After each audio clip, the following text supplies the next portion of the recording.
কি জয়লাভে একটা মনে হচ্ছে বড় জয়? অবশ্যই আইন বিচার ব্যবস্থার জয় হয়েছে। মমতা ব্যানার্জি প্রশাসনকে কাজে লাগিয়ে ভেবেছিল আইএসএফকে ওখানে প্রোগ্রাম করতে দেবে না, সেই জন্য পুলিশ ডিনাই করেছিল। আমরা কোর্টের দ্বারস্থ হয়েছিলাম, কোর্টের বিচারপতি আমাদেরকে ওখানে প্রোগ্রামের অনুমোদন দিয়েছে। আমরা প্রথম দিন থেকেই বলে আসছিলাম ওখানে আমরা প্রোগ্রাম করব, আইন বিচার ব্যবস্থার প্রতি আমাদের ভরসা আছে। আজকেও বলছি অনুমোদন পেয়েছি এবং আমরা ওখানেই প্রোগ্রাম করছি। ৫,০০০ থেকে ১,০০০ হয়ে যাওয়া, এটা কি কোথাও কোনো সমস্যা হয়ে দাঁড়ায়? দেখুন, সংখ্যাটা বড় কথা নয়, যে দম্ভ, যে অহংকার, সেটাকে আইনের মাধ্যমে চূর্ণ করতে পেরেছি, এটা হচ্ছে আমাদের কাছে বড় পাওনা। যেন একটা উত্তরাধিকারী সূত্রে ওই ভিক্টোরিয়া হাউসের সামনে ওনারা জায়গা পেয়েছিলেন। ওনারা যারা শাসক দল ছাড়া অন্য কাউকে করতে দেবে না, অন্য কাউকে করতে গেলে ডিস্টার্ব করবে। ঠিক আছে, সেই ক্ষমতা, সেই অহংকার, সেই দম্ভকে চূর্ণ করতে পেরেছি, এটা আমাদের জন্য বড় জিনিস। অবশ্যই সাথে বলে রাখি, বিচারপতি যে আমাদেরকে নির্দেশনা দিয়েছেন সেটাকে আমরা অক্ষরে অক্ষরে পালন করব। আমরা কোনো প্রকারই নির্দেশনার কোর্টের গাইডলাইনের বাইরে আমরা যাব না, বা সন্ধ্যার সময় প্রেস কনফারেন্স করে কোনো বিচারপতি সম্পর্কে কোনো মন্তব্য আমরা ওটা করতে যাব না।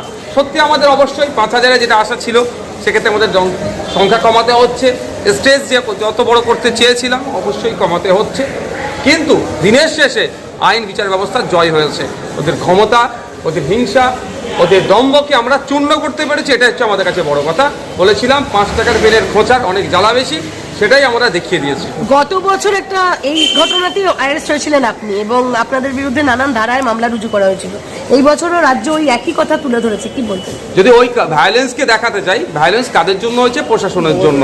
আমাদের নিরস্ত্র, আমাদের শান্তিপূর্ণ অবস্থান বিক্ষোভে লাঠিচার্জ করে সেখানে কাঁদুনি গ্যাস দিয়ে আমাদেরকে মারধর করা হয়েছিল, আমাদেরকে অ্যারেস্ট করা হয়েছিল।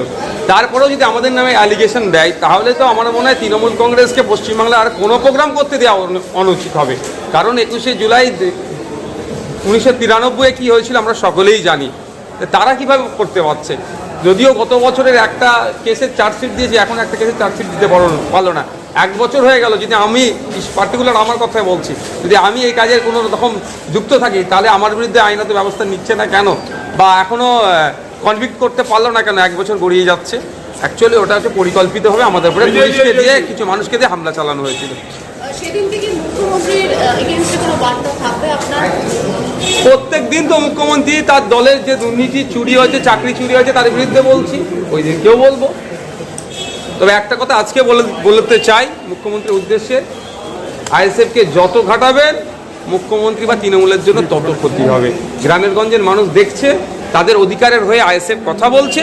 এই অধিকারের কথা বলতে গেলেই আইএসএফকে বিভিন্নভাবে প্রশাসনকে দিয়ে বিভিন্নভাবে আটকানোর চেষ্টা করা হচ্ছে। এটা জবাব গ্রামের মানুষই দেবে।